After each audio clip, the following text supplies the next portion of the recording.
At 11:32 on the morning of December 20th, 1943, a 20-pound cannon shell exploded directly in front of Second Lieutenant Charlie Brown's cockpit, shattering the plexiglass nose of his B-17 bomber and flooding the aircraft with 60 below zero air, screaming at 150 miles per hour.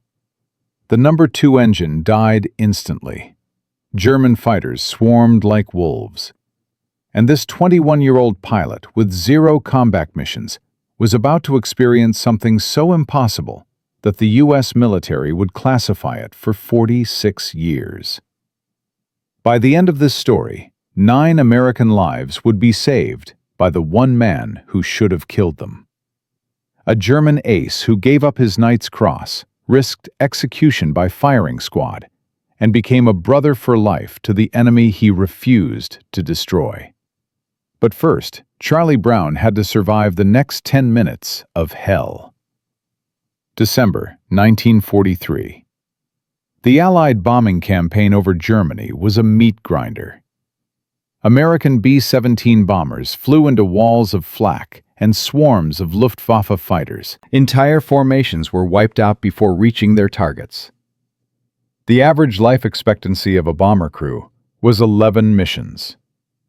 Most never made it past 5. The 379th Bombardment Group, based at RAF Kimbolton in England, had been bleeding crews for months.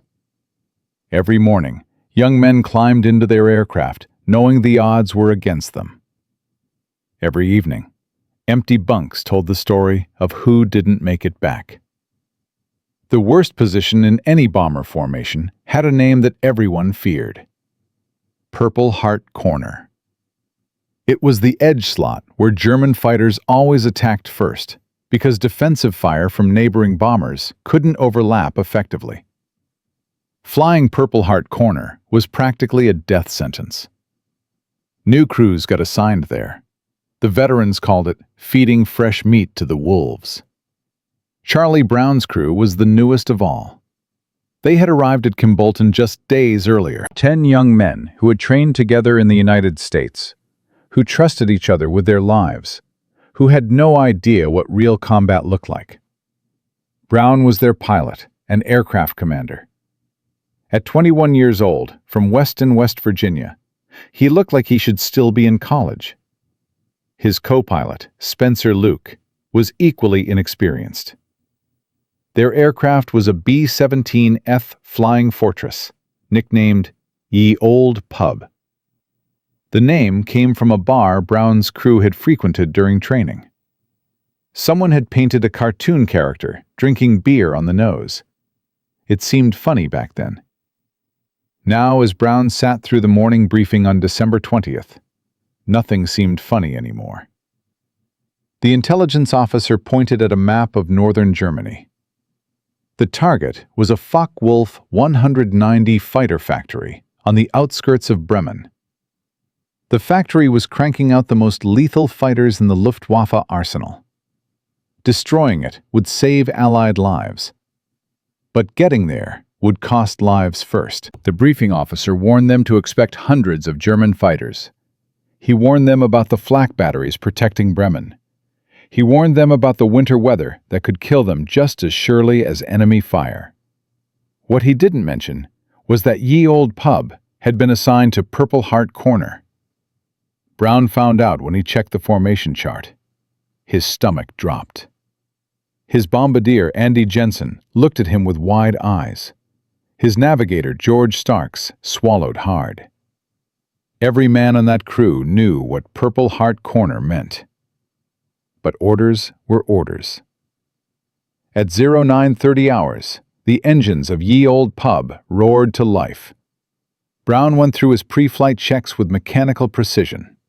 Everything had to be perfect. Any mechanical failure over Germany meant certain death. The bomber lumbered down the runway carrying 10 men, 6,000 pounds of bombs, and enough .50 caliber ammunition to fight off a small army. The aircraft lifted off and joined the formation. Hundreds of B-17s assembled over England in a precisely choreographed aerial ballet. Each bomber took its assigned position. Brown guided Ye Old Pub to the edge, Purple Heart Corner. The formation turned east, toward Germany. Charlie Brown had dreamed of being a pilot since he was a kid in West Virginia. He had grown up reading about World War I aces like Eddie Rickenbacker. He had built model airplanes and imagined himself in aerial combat. The reality was nothing like his imagination. As the formation crossed the English coast and headed over the North Sea, Brown felt his hands trembling on the controls. This was real. In a few hours, people would try to kill him. He might never see West Virginia again. Beside him, Spencer Luke was equally terrified, but trying not to show it.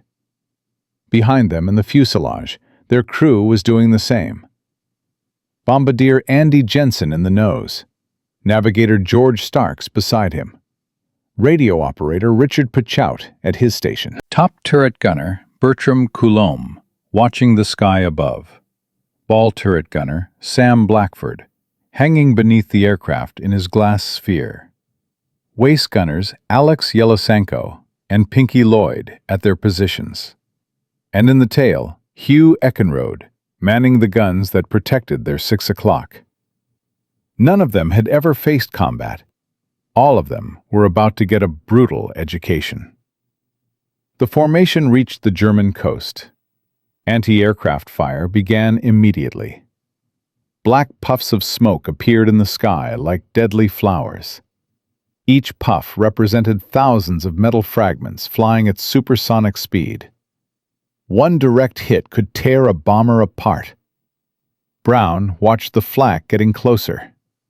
The German gunners were good. They were tracking the formation, adjusting their aim, walking their fire into the bomber stream. An explosion rocked the aircraft next to Ye Old Pub. Brown saw pieces of the bomber falling away. He saw parachutes opening. Then he saw parachutes that didn't open, men falling like stones from 25,000 feet. He forced himself to look away. He had to focus on flying. He had to keep his crew alive. The formation pressed deeper into Germany. The flak intensified. Then the fighters arrived. German pilots had been tracking the American bombers on radar since they crossed the coast. Now they struck with precision and fury. Messerschmitt Bf-109s and Focke-Wulf 190s dove through the formation from above. Their cannon and machine guns tore into the bombers. B-17s began falling from the sky in flames. Brown watched a bomber directly ahead take a 20-millimeter cannon shell through the cockpit. The aircraft rolled inverted and began its death spiral. No parachutes emerged. The crew was dead before they knew what hit them. Another bomber lost an engine and fell behind the formation. German fighters swarmed it immediately. Within seconds, it was a ball of fire. Ye Old Pub pressed on. They were approaching Bremen. The factory target was visible ahead through broken clouds. Brown prepared for the bomb run. This was the most dangerous part of any mission. For several minutes, the bomber had to fly straight and level, no evasive maneuvers. The bombardier needed stable conditions to aim. During this window, the aircraft was a sitting duck. Andy Jensen lay prone in the nose, his eye pressed to the Norden bomb site. He was tracking the target, making tiny adjustments, waiting for the perfect moment. Brown held the aircraft steady, despite every instinct screaming at him to maneuver, to dodge, to do anything except fly straight into the flak. The anti-aircraft fire was murderous. Bremen was one of the most heavily defended cities in Germany. The gun crews below were not ordinary soldiers.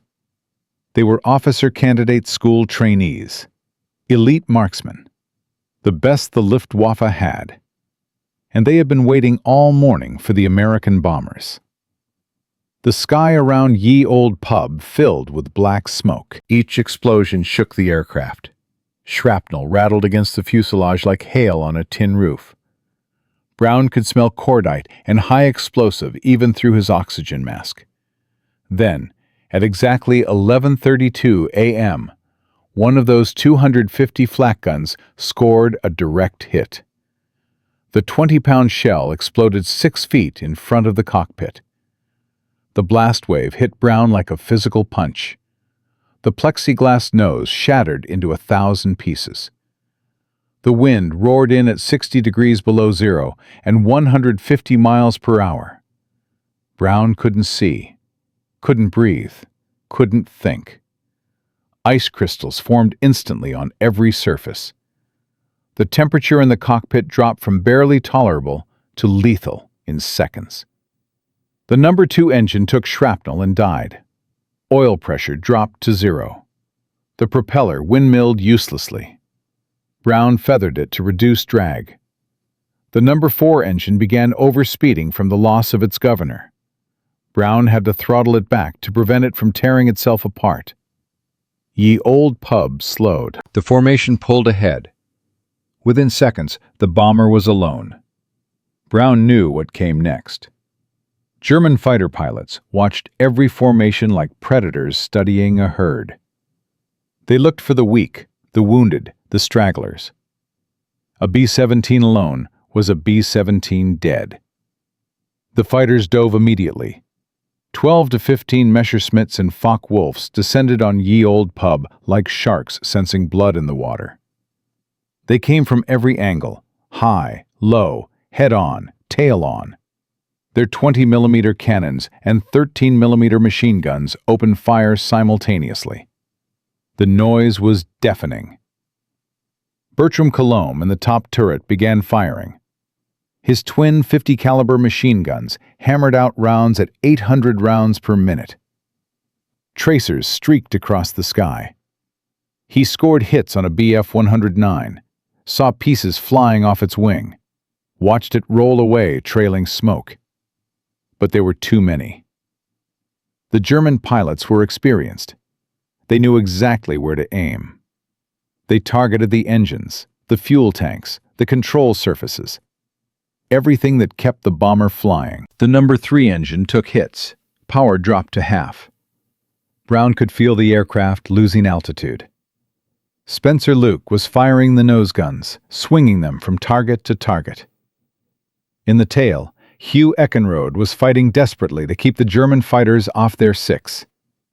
The waist gunners were firing at anything that moved. But the cold was defeating them. At 27,000 feet, the gun oil had frozen. The mechanisms jammed. Of the 11 machine guns mounted on Ye Old Pub, only 3 still worked. The German fighters kept coming. A Focke-Wulf 190 made a head-on pass. Its 4 20-millimeter cannons opened fire. Shells walked up the nose of the bomber. Andy Jensen felt rounds passing within inches of his head. The Norden bomb sight exploded. Glass and metal fragments filled the nose compartment. Then came the hit that changed everything. A 20-millimeter shell penetrated the tail section and exploded directly behind Hugh Eckenrode. The young tail gunner from Pennsylvania never knew what killed him. One moment he was firing at a Bf-109. The next moment he was gone. His body slumped over his guns, frozen blood already forming icicles in the sub-zero air. The oxygen system was next. A burst of machine gun fire severed the main oxygen line. Pure oxygen vented into the aircraft at high pressure. At 27,000 feet, humans cannot survive without supplemental oxygen. The human brain needs oxygen to function. Deprive it, and consciousness fails within seconds. Brown felt the warning signs immediately. His vision narrowed to a tunnel. His hands went numb in the controls. Beside him, Spencer Luke slumped forward, unconscious. In the back, crew members were passing out one by one. George Starks tried to activate the emergency oxygen bottles. His hands wouldn't respond. Richard Petchout reached for his portable oxygen tank. Too late. The darkness took him. Charlie Brown's last conscious thought was that he had failed. His crew was going to die on their first mission. He had led them straight into a slaughter. Then he blacked out. Ye Old Pub, now pilotless, began to fall. The bomber dropped from 27,000 feet in an uncontrolled dive. The airspeed climbed past 250 miles per hour, past 275, past 300. The airframe shook violently. Rivets popped. Metal groaned. At any moment, the wings could tear off from the aerodynamic stress. The German fighters pulled away. They assumed the bomber was finished. They had seen this before. A diving B-17 meant dead men inside. They turned to find new targets. But something impossible was about to happen. At approximately 1,000 feet above the ground, Charlie Brown opened his eyes. The thicker air at low altitude contained enough oxygen to revive him. His brain rebooted like a computer coming back online. He saw the ground rushing up at him at 300 miles per hour. He saw trees and fields and a German village. He was about to die. Everyone was about to die. Unless... Brown grabbed the controls and pulled back with every ounce of strength in his body. The control yoke fought him. The aircraft didn't want to respond. The airspeed was too high. The control surfaces were damaged. But Brown refused to quit. He pulled harder. The muscles in his arms screamed. The bomber began to level out. 500 feet. 300 feet. 100 feet. Ye Old Pub leveled out just above the treetops of northern Germany. The wings flexed. The fuselage groaned. But the aircraft held together. Brown was gasping for air. His heart hammered against his ribs. He looked around the cockpit and saw a scene from hell. Blood everywhere. Spencer Luke unconscious beside him. The instrument panel shattered. Wind howling through the broken nose at 150 miles per hour. Behind him, his crew was wounded and dying. And he had just flown directly over a German fighter airfield. On that airfield, a 28-year-old Luftwaffe pilot named Franz Stigler was refueling his Messerschmitt Bf-109. He had already shot down 2 American bombers that morning. One more kill would earn him the Knight's Cross, one of Germany's highest military honors. He looked up and saw Ye Old Pub limping across the sky at barely 100 feet above the ground. A crippled B-17, alone, defenseless. The easiest kill of his career. Stigler climbed into his fighter, started the engine, and took off in pursuit. Franz Stigler was closing fast on the crippled B-17. His finger rested on the trigger. One squeeze would earn him the Knight's Cross. One more kill to honor his dead brother. But what he saw through his gun sight would make him commit an act of treason that could get him executed. In Fun Mot, Charlie Brown survived impossible odds. His bomber was shredded. His crew was dying. And now a German ace with 27 kills was hunting him. Here's what nobody expected. Stigler had 487 combat missions under his belt. He had been shot down 17 times. He knew how to kill. But the code drilled into him by his commander, Gustav Rodel, was about to override everything the Nazi war machine demanded. Never shoot a man in a parachute, Rodel had said. That's murder, not combat. And as Stigler pulled alongside Ye Old Pub and saw the devastation inside, he realized these Americans weren't fighting anymore. They were just trying to survive. Shooting them would be murder. And everything Franz Stigler believed in was about to collide with everything the Third Reich expected. Stigler positioned his Messerschmitt behind the B-17's tail, standard attack angle. His twin machine guns and 20mm cannon were loaded and ready. Through his gun sight, he could see the tail gunner's position. The compartment was destroyed, massive holes torn through the fuselage. And through those holes, Stigler saw something that stopped his finger on the trigger. A young American slumped over his guns, blood frozen in long red icicles hanging from the shattered turret. The man was clearly dead. Stigler had killed many enemy pilots, but he had never executed a defenseless crew. He pulled his fighter alongside the bomber's waist section. More holes, more devastation. He could see wounded men inside, trying to help other wounded men. A crewman with blood covering his face. Another with his leg torn open. None of them were firing. None of them could fight. The bomber itself was a flying wreck. The nose was completely shattered. Wind screamed through at 150 miles per hour. 2 engines were damaged. The tail section looked like it had been through a shredder. This aircraft should not still be flying. And yet somehow, impossibly, it was. Stigler moved up to the cockpit level. Through the shattered plexiglass, he saw the pilot and co-pilot. The co-pilot was unconscious, slumped forward in his harness.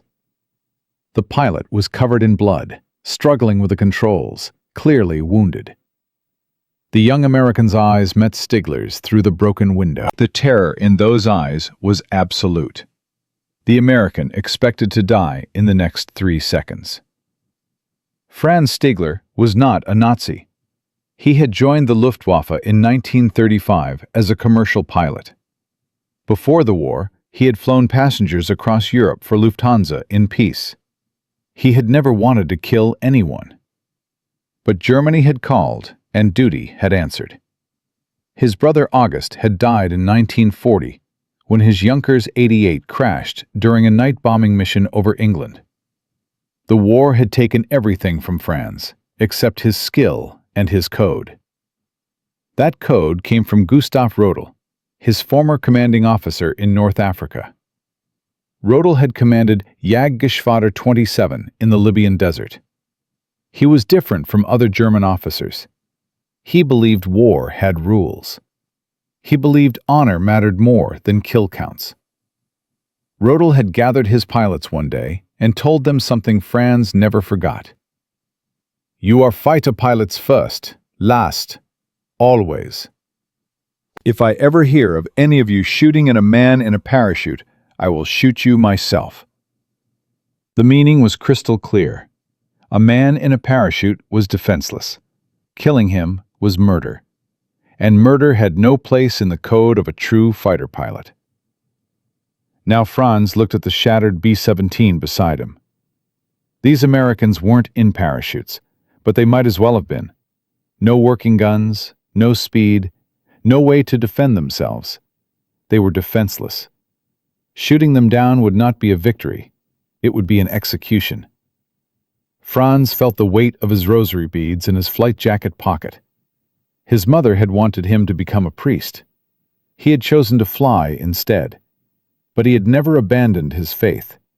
And his faith told him that killing these men would be a mortal sin. Franz made his decision. He would not shoot down this bomber. He would not kill these defenseless men. He would not earn his Knight's Cross this way. But refusing to kill them created a bigger problem. The American bomber was flying west, deeper into Germany. Wrong direction. If Brown continued this course, he would fly over more German airfields, more anti-aircraft batteries, more fighter squadrons. Someone else would shoot him down within minutes. The crew would die anyway. Franz had spared them, but sparing was not the same as saving. He needed to do something impossible. He needed to guide them to safety. But how do you communicate with an enemy pilot at 100 feet altitude when you're flying a fighter jet and he's flying a dying bomber?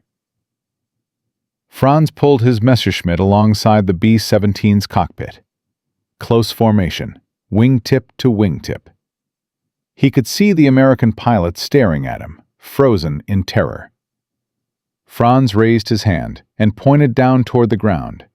He was trying to signal, "Land at a German airfield and surrender. It's your only chance to survive." But Charlie Brown did not understand. He thought the German was ordering him to crash and die. Brown shook his head violently. Number Franz tried again. This time, he pointed north, towards Sweden. Neutral territory. If the Americans could reach Sweden, they would be interned, but alive. Medical treatment would be waiting. Brown still didn't understand. The young American pilot was in shock, wounded, traumatized. He kept flying west, toward England. 250 miles across the North Sea in a bomber that was falling apart. Franz realized he had only one option left, and it was an option that would get him executed if anyone found out. He would escort the American bomber through German airspace to the coast. In Nazi Germany, this was high treason. The Luftwaffe had clear regulations.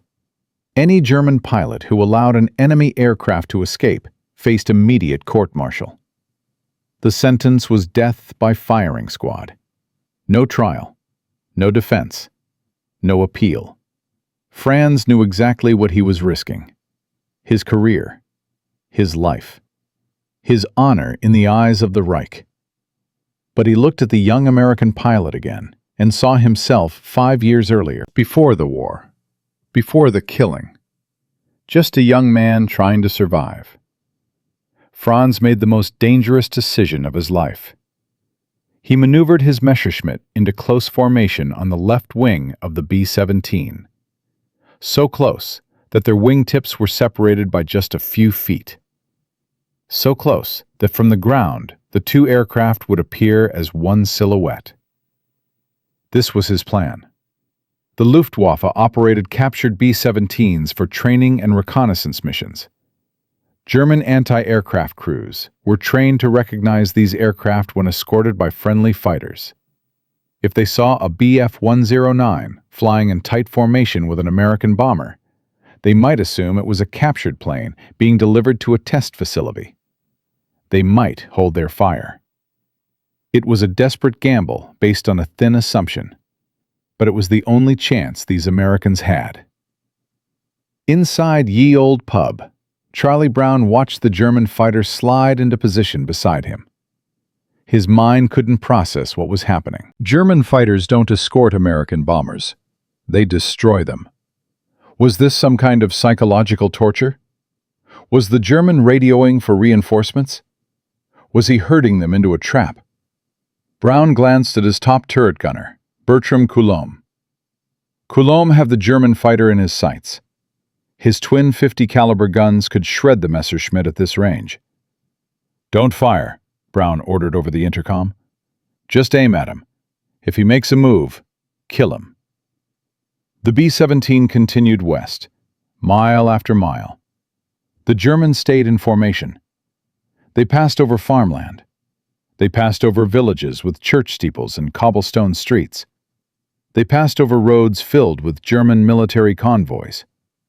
At any moment, someone on the ground could look up and realize something was wrong. At any moment, a flak battery could open fire. At any moment, another German fighter could appear and demand to know why Franz Stigler was escorting an enemy bomber instead of destroying it. But the minutes kept passing, and Franz kept flying beside them. His presence was protecting them. Every German soldier who looked up saw a Bf-109, friendly aircraft. They assumed the bomber was captured or friendly. They held their fire. The coastline appeared ahead, the North Sea, gray and cold and impossibly vast. 250 miles of freezing water between Germany and England. If Ye Olde Pub could cross that distance, the crew would live. If the engines failed over the open ocean, they would die within minutes in the freezing water. But first, they had to pass the coastal defenses. The Atlantic Wall stretched along the entire coastline of occupied Europe. Hitler had ordered it built to repel any Allied invasion. Anti-aircraft batteries, radar stations, observer posts, searchlight positions. Every mile of beach was watched. Every aircraft that crossed the coast was tracked and identified. An American bomber flying low and slow would be the easiest target those gunners would see all week. Franz stayed in formation. He flew so close to the B-17 that his wingtip nearly touched the bomber's fuselage. He was putting his life on the line. If the flak batteries opened fire at the bomber, they would hit him too. If they recognized his aircraft as friendly, they would hold fire on both planes. The coastal batteries tracked them. Radar operators watched their approach. Gun crews stood ready. But they saw a German fighter in tight formation with what appeared to be a captured bomber. The guns stayed silent. Ye Old Pub crossed over the beach and headed out over the gray waters of the North Sea. Franz had done it.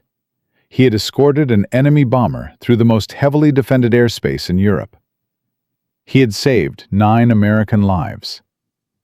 But Franz could not follow them to England. His fuel gauge showed critical levels. The bullet lodged in his radiator earlier that morning meant his engine could overheat at any moment.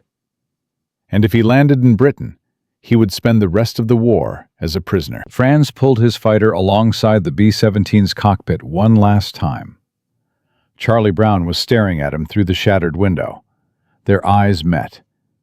2 young men from opposite sides of a terrible war, separated by a few feet of frozen air, connected by a moment of humanity that neither would ever forget.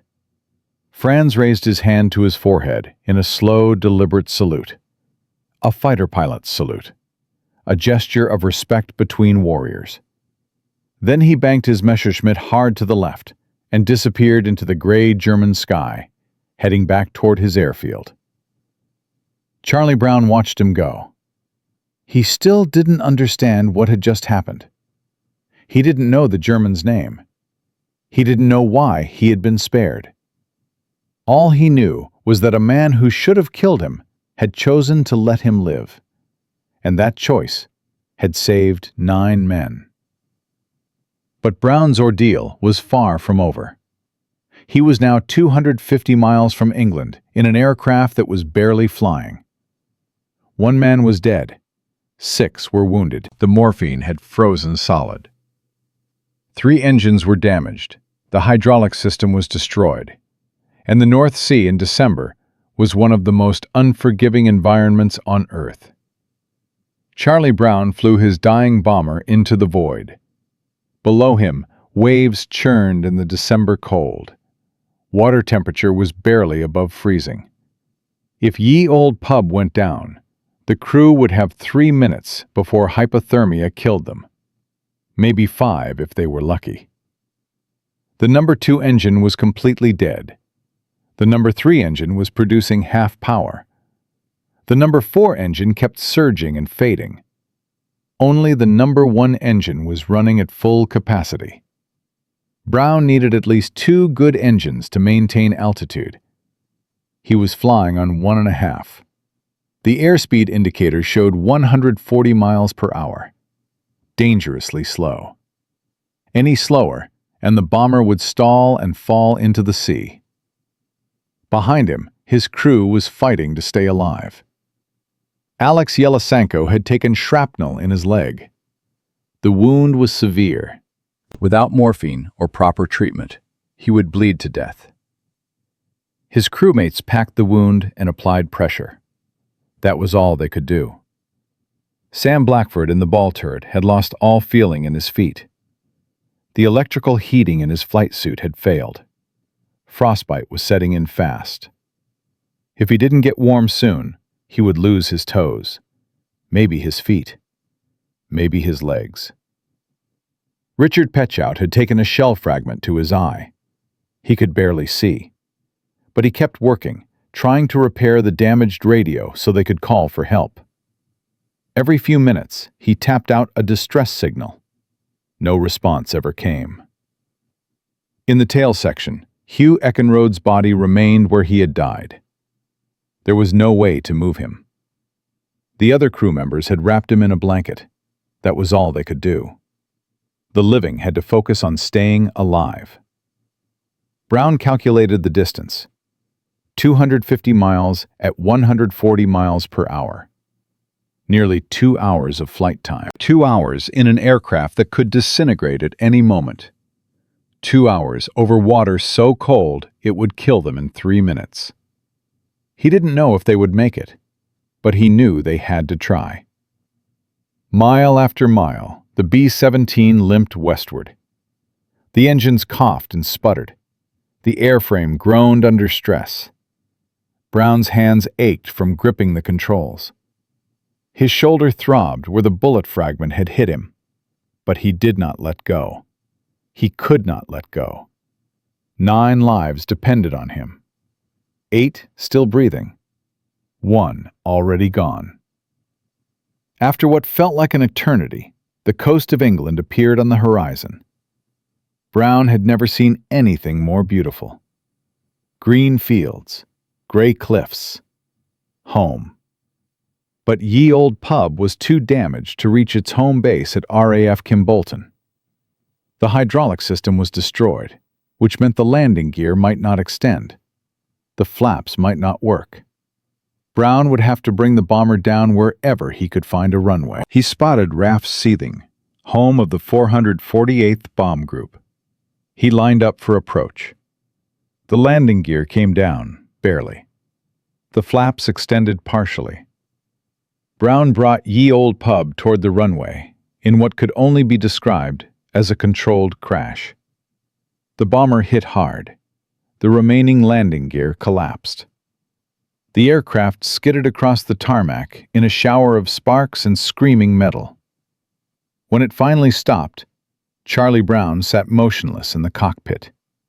His hands were still locked on the controls. His body was shaking uncontrollably. He had done it. He had brought his crew home. 8 men climbed out of Ye Old Pub alive. 1 was carried out in a body bag. The bomber itself would never fly again. Engineers examined it and declared it unflyable. It was sent back to the United States and sold for scrap metal. At the debriefing, Brown told his intelligence officers everything. The attack over Bremen, the dying bomber, the German fighter that appeared beside them, the escort through German airspace, the salute before the German turned away. The officers listened in complete silence. When Brown finished, they gave him a direct order. He was never to speak of this incident again. The story was classified top secret. No one could know that a German pilot had shown mercy to an American crew. It would create sympathy for the enemy. It would complicate propaganda efforts. It could affect morale. Brown obeyed the order. He kept the secret locked inside. He never told his parents. He never told his friends. For decades, he carried the memory alone.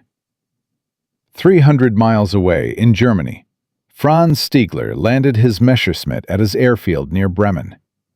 His fuel tanks were nearly empty. His engine was overheating from the damaged radiator. He climbed out of the cockpit exhausted. His crew chief asked about his mission. "Engine trouble," Franz said. "Had to return early." He told no one what he had done. If anyone discovered he had escorted an enemy bomber to safety instead of destroying it, he would be arrested immediately. The Gestapo would interrogate him. A military tribunal would convict him. A firing squad would execute him. Franz kept the secret too. He never told his fellow pilots. He never told his commanding officer. He carried the memory alone. 2 men on opposite sides of a war, each carrying a story they could never tell. Each wondering if the other had survived. Each haunted by a moment of humanity in the midst of mechanized slaughter. The secret would last for 46 years, and when it finally came to light, It would prove that even in humanity's darkest hour, compassion could survive. But that revelation was still decades away. In the next chapter of this story, both men would fight to survive the rest of the war. The choices they made on December 20th, 1943, would haunt them both. And the question that would consume Charlie Brown for nearly half a century was simple. Who was the German pilot who saved my life? The war ended in May 1945. Charlie Brown went home to West Virginia. Franz Stigler survived, but lost everything. For 46 years, both men carried a secret they could never tell. Brown wondered who saved him. Stigler wondered if the Americans survived. Neither knew the other's name. Neither could speak about December 20th, 1943. The memory haunted them both. The question consumed Brown. Who was the German pilot? And when the answer finally came in 1990, it would prove that mercy can echo across half a century. But first, both men had to survive the rest of the war. And that survival would cost them everything they had left. Charlie Brown returned to combat in February 1944. The U.S. Army Air Force had a rule: complete 25 missions and go home. Brown had completed 1. He needed 24 more. But the debriefing officers had given him strict orders. Never speak about the German pilot who spared him. The incident was classified. Brown obeyed. He climbed back into B-17 bombers and flew into German airspace again and again. Every mission, he wondered if he would encounter the same German fighter. Every mission, he looked for that distinctive Messerschmitt. He never saw it. Brown completed his 25 missions by June 1944. He survived. But the memory of December 20th never left him. He could still see the German pilot's face through the shattered cockpit window. He could still see the salute before the fighter turned away. Who was that man? Why had he shown mercy? Brown would spend the next 46 years searching for answers. He went home to West Virginia and tried to resume normal life. He enrolled in college to finish his degree. He tried to forget the war. But you cannot forget the man who saved your life. Franz Stigler's war got worse. Much worse. By early 1944, the Luftwaffe was losing. Allied bombers were destroying German cities. Allied fighters were winning air superiority. German pilots were dying faster than they could be replaced. Stigler had been transferred to Jagdgeschwader 7, one of the first units to fly the revolutionary Messerschmitt Me-262 jet fighter. The Me-262 was the world's first operational jet-powered fighter aircraft. It was 100 miles per hour faster than any Allied fighter. Its 4 30mm cannons could shred a B-17 in seconds. It was a technological marvel, but it arrived too late to change the war. Stigler flew the Me-262 in combat. He shot down Allied bombers. He watched his friends die. The Luftwaffe was collapsing. Germany was collapsing. Everything Franz had fought for was turning to ash. On April 30th, 1945, Adolf Hitler committed suicide in his Berlin bunker. 1 week later, Germany surrendered unconditionally. The Third Reich was dead. The Luftwaffe ceased to exist. And Franz Stigler found himself in a destroyed country with no future. He had survived 487 combat missions. He had been shot down 17 times. He had lost his brother. He had lost his country, and he carried a secret that he could never tell. Post-war Germany was hell. Cities were rubble. The economy was destroyed. Millions were homeless. The Allies occupied the country and divided it into zones. Franz tried to rebuild his life.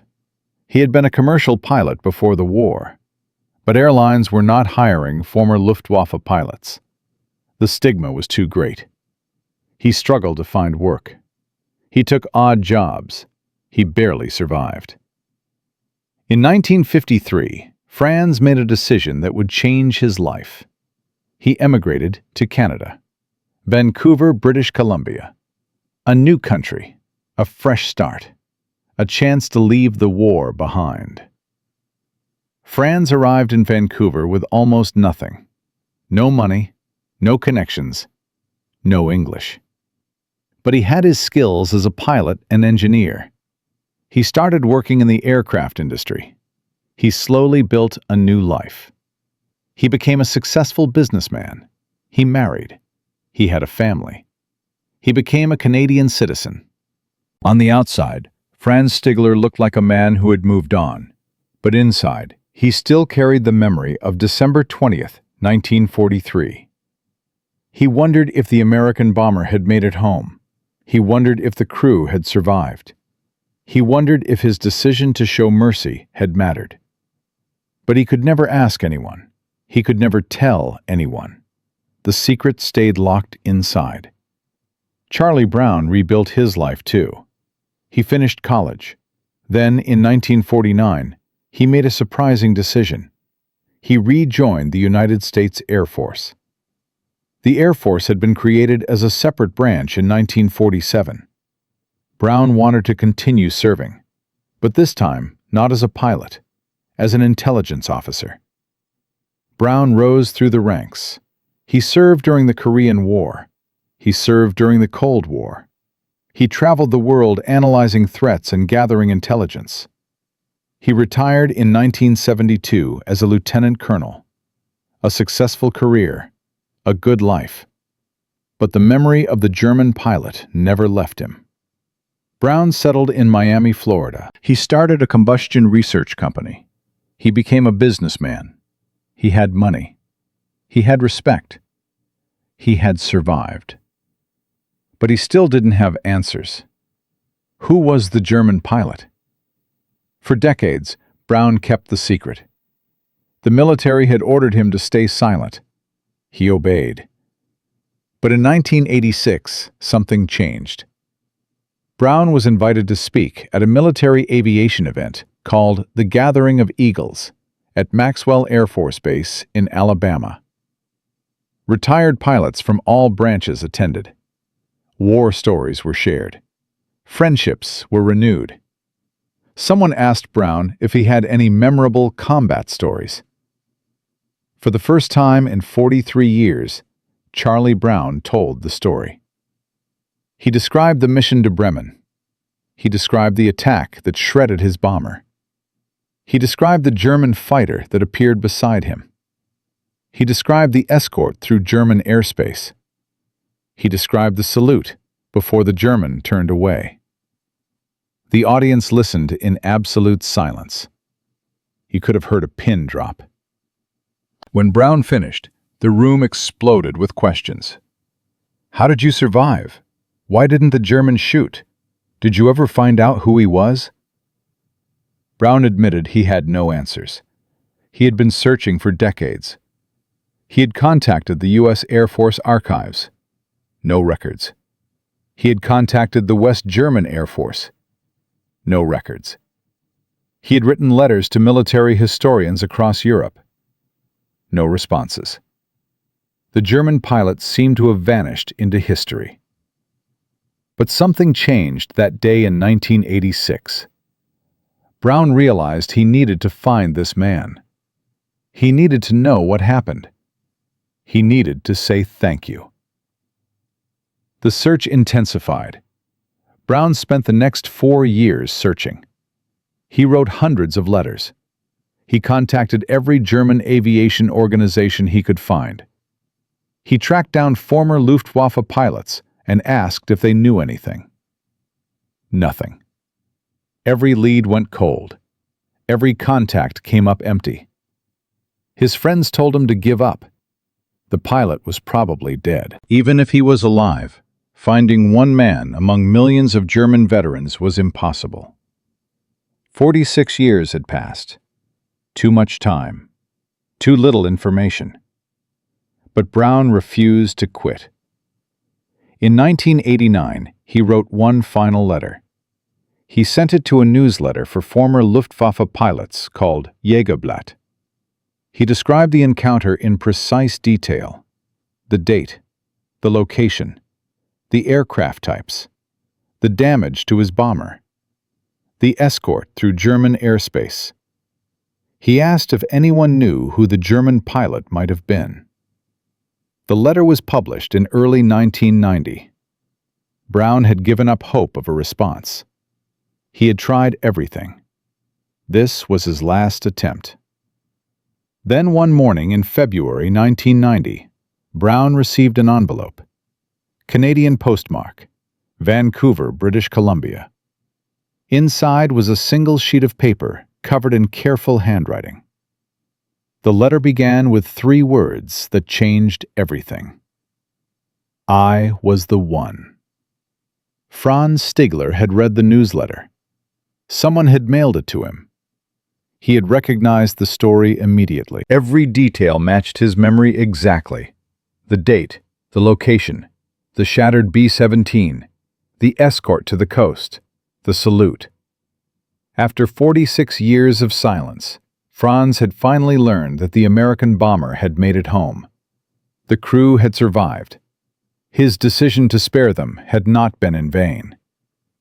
Brown read the letter with tears streaming down his face. Franz described his aircraft. He described seeing the dead tail gunner. He described the decision not to shoot.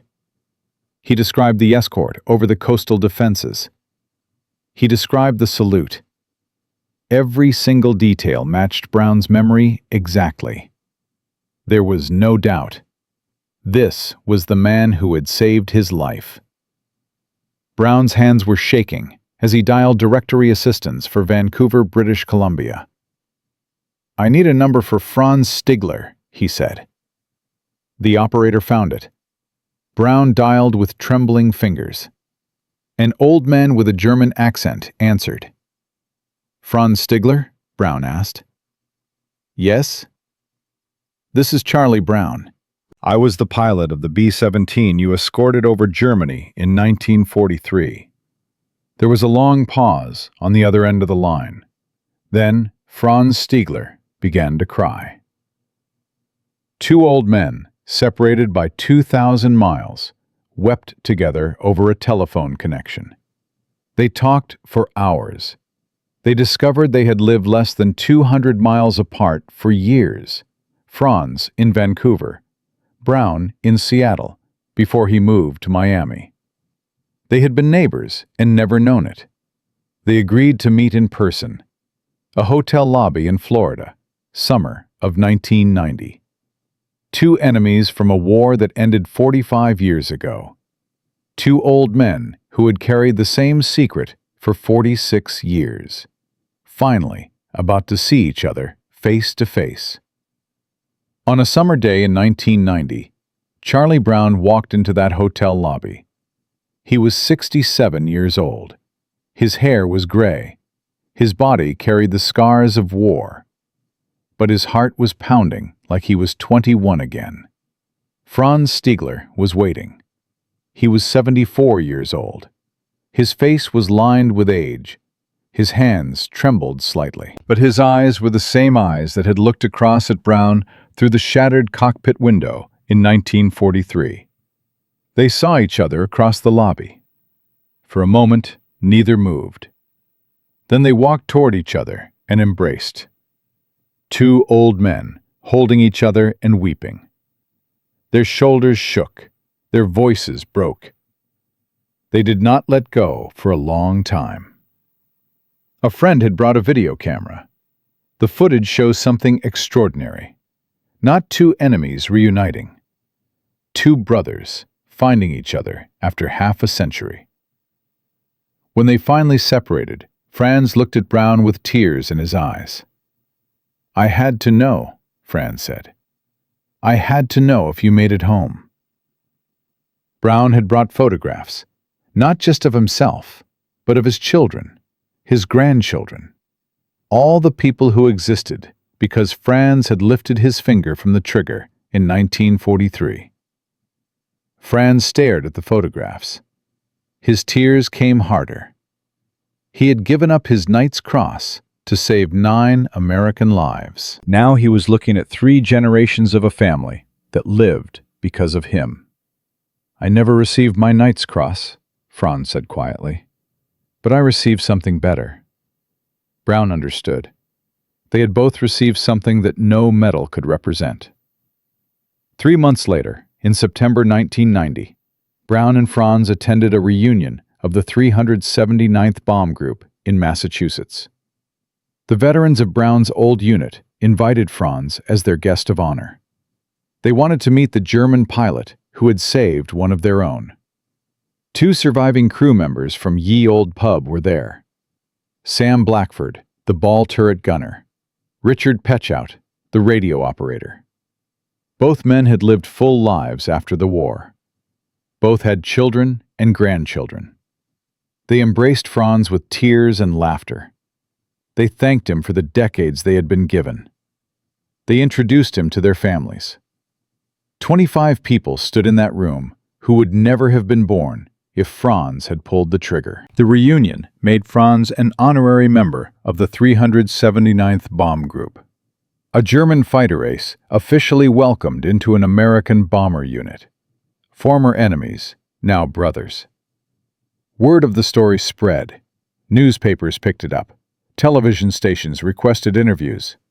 Brown and Franz found themselves invited to speak at air museums, military gatherings, and civic organizations across North America. They traveled together whenever possible. The American bomber pilot and the German fighter ace standing side by side, telling their story to audiences who had never heard anything like it. Veterans in the crowds would weep openly. Young people would approach them afterward, shaking their hands, thanking them for sharing something so powerful. The story resonated because it proved something important. Even in total war, even when nations demanded absolute hatred, individual human beings could choose a different path. Franz gave Brown a book about German fighter jets. Inside the front cover, he wrote an inscription. He explained that in 1940, he had lost his only brother to the war. He wrote that on December 20th, 1943, 4 days before Christmas, he had been given the chance to save a B-17 from destruction. He wrote that Charlie Brown had become as precious to him as his brother had been. He signed it, "Your brother, Franz." They were no longer just friends. They were family. They talked on the phone every week. They visited each other's homes. They went fishing together. They celebrated holidays together. The bond between them was deeper than anything either man had experienced since the war. Their story reached audiences around the world. In 2008, the United States Air Force completed an investigation into the events of December 20th, 1943. The findings confirmed everything Brown had reported. The mission to Bremen, the devastating attack, the death of Hugh Eckenrode, the wounds suffered by the crew, the miraculous flight home. The Air Force made an unprecedented decision. Each surviving crew member of Ye Old Pub would receive the Silver Star, one of the highest awards for valor in combat. 9 silver stars for one bomber crew. It had never been done before. Charlie Brown himself would receive something even rarer, the Air Force Cross, the second highest award that any member of the United States Air Force can receive. It is given only for extraordinary heroism in combat. 65 years after their mission, the men of Ye Old Pub finally received the recognition they deserved. The medal ceremony took place with great solemnity. Surviving crew members attended with their families. Families of the dead came to accept medals on behalf of fathers and grandfathers. Brown was there, 85 years old, his body frail, but his spirit unbroken. And standing beside him was Franz Stigler. Franz had received his own recognition. In 1993, the Combatants Federation of Europe had presented him with the Star of Peace. The award honored soldiers who demonstrated exceptional humanity during wartime. Franz was one of only a handful of German veterans ever to receive it. But Franz always insisted he did not deserve special praise. He had simply done what any honorable man would do. He had refused to murder defenseless men. He had followed a code that valued human life over military glory. In 2012, author Adam Makos published a book about their story. He called it A Higher Call. The title came from Franz's own words about why he spared the American bomber. Makos spent years interviewing both men, traveling to the locations, researching military archives. The book became a New York Times bestseller. Readers were captivated. Military historians praised the meticulous research. Veterans said it captured something essential about war and the choices men make within it. In 2014, a Swedish heavy metal band called Sabaton released a song about the incident. They called it No Bullets Fly. The song reached audiences who had never heard of Brown or Franz. Young people around the world learned about the German pilot who refused to kill. In 2019, a surviving B-17 bomber was repainted in the colors of Ye Old Pub. The restored aircraft flew at air shows across America, keeping the memory alive for new generations. But time was running out for both men. Franz Stigler died on March 22, 2008. He was 92 years old. He passed away peacefully in Vancouver. Charlie Brown received the news in Florida. The man who had become his brother was gone. After 18 years of friendship, after hundreds of phone calls, after all the reunions and speaking tours and shared memories, Franz had slipped away. Brown was devastated, but he was also at peace. He knew that Franz had died knowing the truth. The B-17 had made it home. The crew had survived.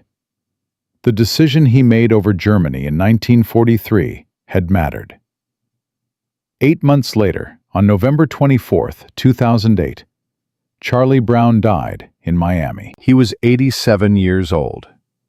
The two men who had met as enemies over Germany, who became brothers across the divide of war, who spent their final years telling their story to the world, were finally reunited.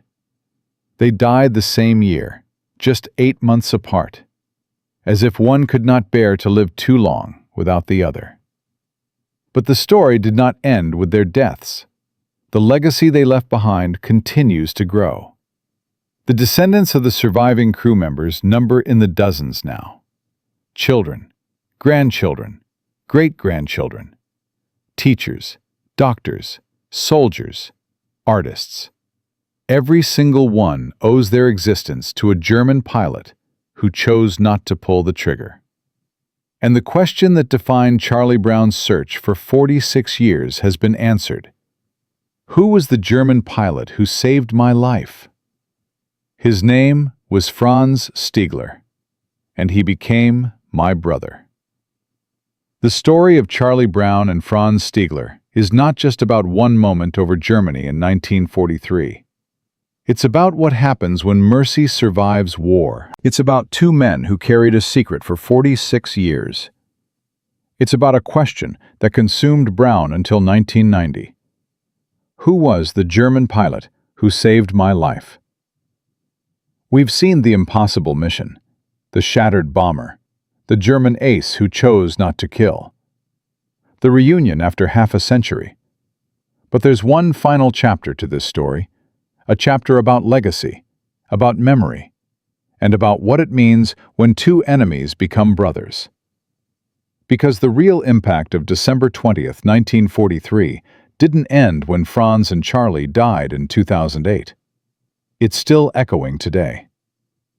When the war ended in May 1945, Charlie Brown tried to return to normal life. But what is normal after you've survived the impossible? He went home to West Virginia. He enrolled at West Virginia University to finish his degree. He tried to forget the war.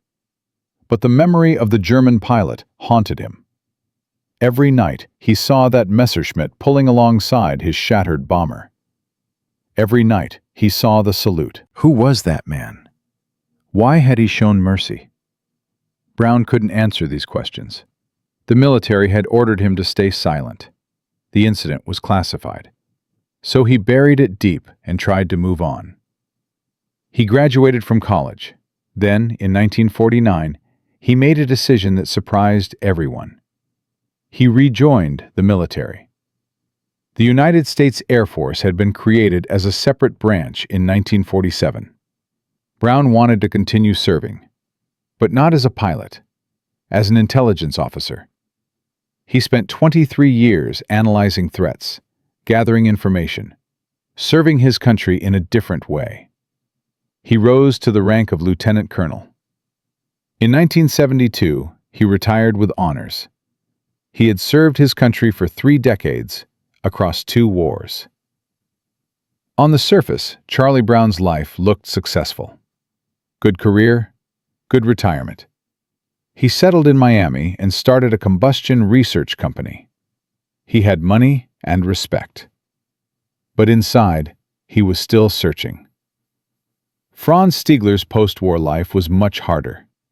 Germany was destroyed. Cities were rubble. The economy was shattered. Millions were homeless and starving. The Luftwaffe had ceased to exist. Fighter pilots were not heroes anymore. They were reminders of a regime that had brought catastrophe to the world.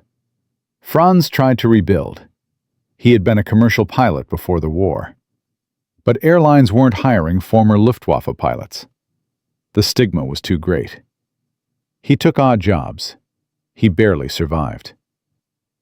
Germany in the late 1940s was a nightmare for veterans. The Marshall Plan was helping rebuild, but slowly. Franz watched his country transform from superpower to occupied territory divided between East and West. Everything he had fought for was gone. In 1953, he made the hardest decision of his life. He emigrated to Canada. Vancouver, British Columbia, as far from Germany as he could get. Franz arrived in Vancouver with almost nothing. He didn't speak English well. He had no connections. He had no money.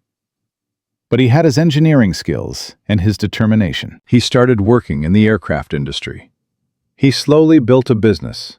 He married a Canadian woman. He had children. He became a Canadian citizen.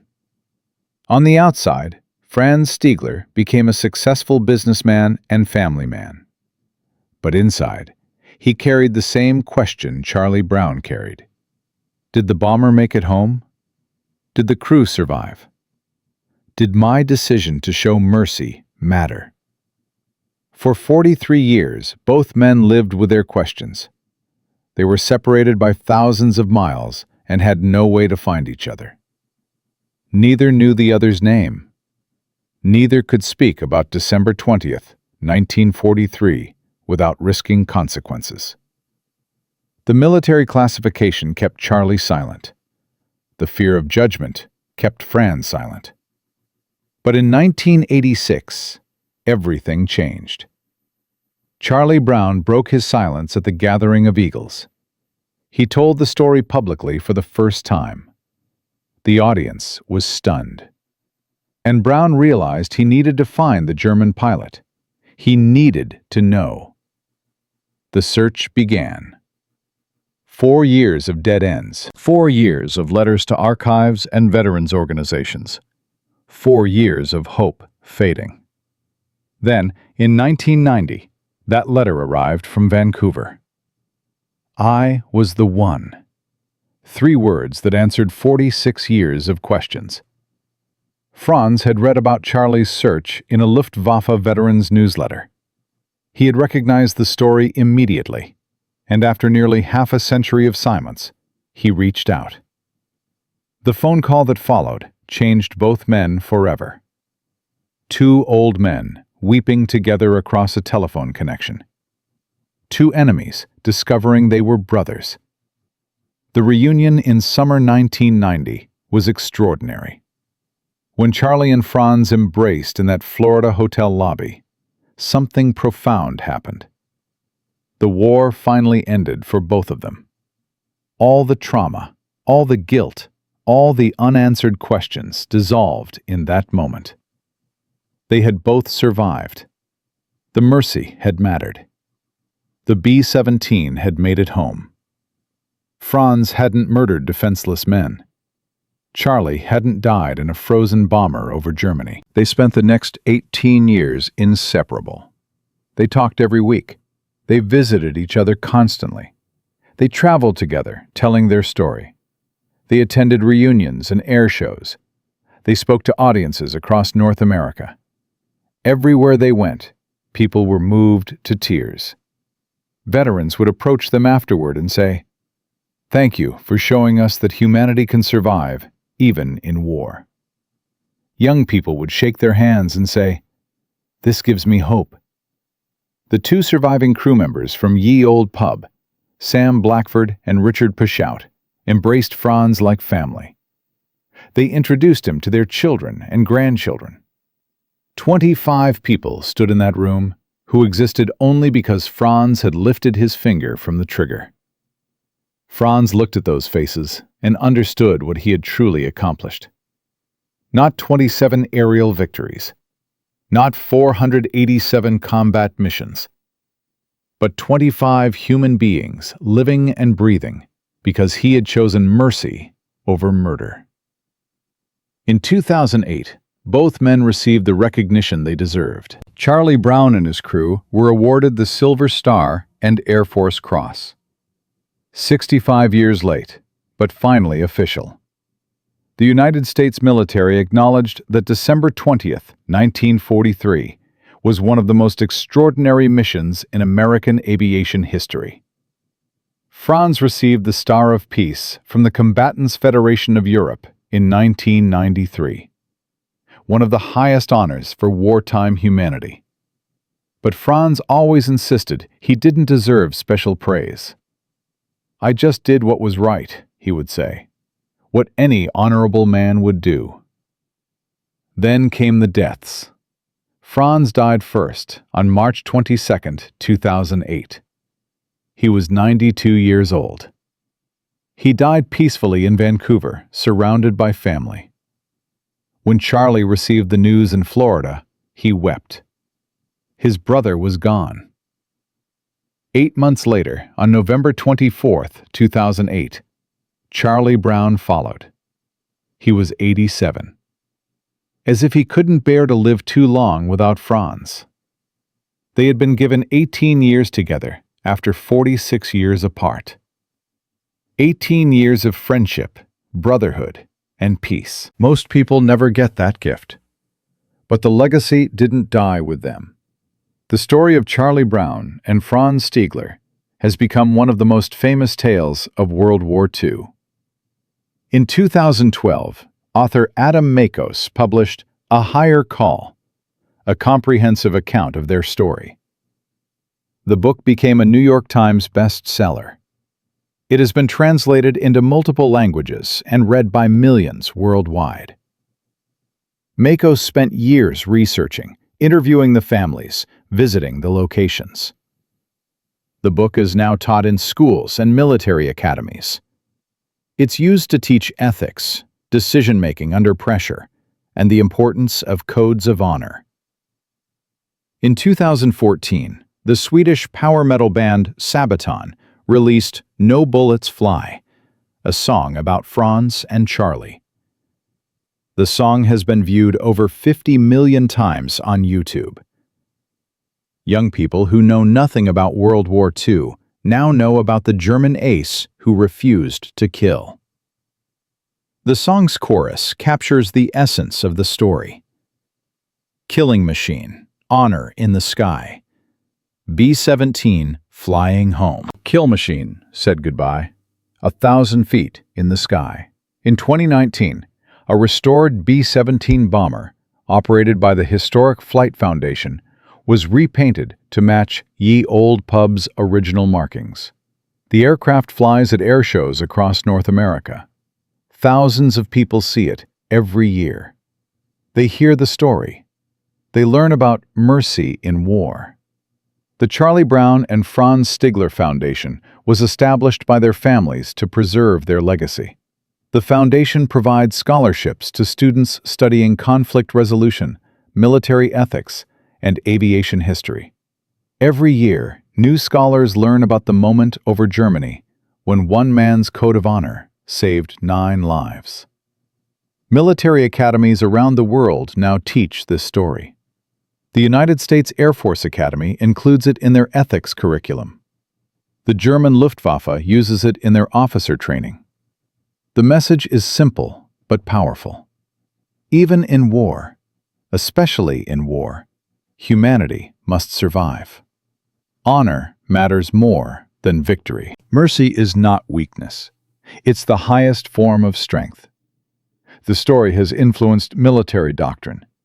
Modern rules of engagement for many nations now explicitly reference the principle Franz followed.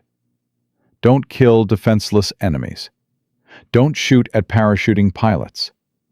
Don't execute wounded soldiers. These rules existed before Franz, but his story gave them a human face. It showed why they matter. But the legacy extends beyond the military. The story of Charlie and Franz teaches something universal about human nature. It proves that even in our darkest moments, even when nations demand we hate, even when survival seems to require brutality, individuals can still choose compassion. That choice has consequences. Franz gave up his Knight's Cross. He risked execution. He could have died for his mercy. But he made the choice anyway, because his code demanded it. Gustav Rudel's words, "Never shoot a man in a parachute," saved 9 American lives. Those words came from a belief that war has rules, that honor matters, that we don't abandon our humanity just because we're ordered to kill. Charlie spent 46 years searching for Franz. He could have given up 1,000 times. But he didn't, because gratitude demanded an answer, because mercy deserves recognition, because the man who saved your life deserves to know it mattered. Their friendship in those final 18 years proved something beautiful, that enemies are just people on the other side of a conflict, that war creates divisions that peace can heal, that brotherhood can emerge from the ashes of hatred. The families of Charlie Brown and Franz Stigler maintain contact today. They gather regularly to honor the memory of their fathers. They'd become friends themselves, continuing the legacy of reconciliation. The surviving families of the other Ye Olde Pub crew members stay in touch. They meet at reunions and memorials. Every December 20th, they remember. Hugh Eckenrode, the tail gunner who died over Bremen, is remembered too. His family finally learned the full story of his sacrifice. They received his Silver Star posthumously. His name is honored alongside his crewmates. The restored Ye Olde Pub B-17 carries a dedication to Hugh and all who died in that bomber. Museums around the world display exhibits about Charlie and Franz. The National Museum of the United States Air Force in Ohio has an entire section dedicated to their story. The Smithsonian National Air and Space Museum in Washington, D.C. features it prominently. The Royal Air Force Museum in London includes it in their World War II exhibits. The story has become part of the historical record. Documentary filmmakers have told their story multiple times. The History Channel, National Geographic, and PBS have all produced programs about Charlie and Franz. Each generation discovers them anew. Young people today watch videos on YouTube and learn about two enemies who became brothers. Social media has amplified their legacy. TikTok videos about their story go viral regularly. Instagram posts about Franz's mercy reach millions. Reddit threads discuss the ethics of his decision. The digital age has ensured their story will never be forgotten. There's even talk of a major Hollywood film. Several studios have expressed interest in adapting A Higher Call for the screen. Actors have been considered for the roles of young Charlie and young Franz. Whether it happens or not, the story already has the reach and impact of a blockbuster film. But perhaps the most important legacy is the simplest one. Every person who hears this story asks themselves a question. Would I have done what Franz did? Would I have shown mercy when everything demanded killing? Would I have risked my life to save an enemy? These questions matter. They force us to examine our own codes, our own values, our own humanity. Franz's decision wasn't complicated. He saw defenseless men and refused to murder them. Simple. But in war, in the heat of combat, with everything on the line, simple decisions become impossible. Franz made the impossible choice. And because he did, 9 men went home. Those 9 men had families. Those families had children. Those children had children. Today, there are over 100 living descendants of the Ye Olde Pub crew. Teachers, doctors, engineers, soldiers, artists, parents. All of them exist because Franz Stigler remembered Gustav Rodel's words about honor. One decision in 1943, echoing across 80 years and counting. The story also teaches us about the cost of war and the value of peace. Charlie and Franz both lost brothers to the war. Both suffered trauma that never fully healed. Both spent decades trying to make sense of what they had experienced. War destroyed their youth, their innocence, their sense of normalcy. But their friendship in those final 18 years brought healing. It proved that reconciliation is possible, that former enemies can become family, that the wounds of war, while never fully erased, can at least be understood and shared. This lesson matters more than ever in our divided world. If a German fighter pilot and an American bomber pilot can become brothers after trying to kill each other, then perhaps there's hope for all of us. Perhaps the divisions we see as unbridgeable can actually be crossed with compassion, understanding, and the courage to reach out. There's one final detail that most people don't know. When Franz died in 2008, his family found something in his possessions. A small notebook he had kept private his entire life. In it, written in German, was a prayer he had composed on December 20th, 1943, after returning from his mission. The prayer thanked God for giving him the strength to choose mercy over murder. It asked for forgiveness for all the men he had killed in combat, and it prayed that the American crew had made it home safely. Franz had been praying for Charlie Brown's survival for 46 years before they ever met. When Charlie's family learned about this notebook after Franz's death, they wept. The bond between these two men was even deeper than anyone had realized. Franz hadn't just spared Charlie in a moment of impulse. He had prayed for him for decades. He had carried Charlie in his heart long before he knew his name. That notebook is now in a museum. Visitors can read Franz's prayer in its original German and an English translation. It's one of the most moving artifacts of World War II. A prayer for an enemy. A hope that mercy had mattered. A testament to the power of faith and humanity. From a 21-year-old pilot on his first mission and a 28-year-old fighter ace with 27 kills, to 2 old men embracing in a hotel lobby 46 years later. From a moment of mercy over Germany to a legacy that has touched millions worldwide. Charlie Brown and Franz Stigler proved that even in total war, humanity can survive. Even when nations demand hatred, individuals can choose compassion. Even when victory requires killing, honor can require mercy. Their story has saved no lives directly since 1943, but it has changed countless lives indirectly. It has inspired soldiers to follow codes of honor. It has taught young people that enemies are human beings. It has shown the world that reconciliation is possible. It has proven that one good decision can echo across generations. 9 men went home on December 20th, 1943. Those 9 men became fathers and grandfathers.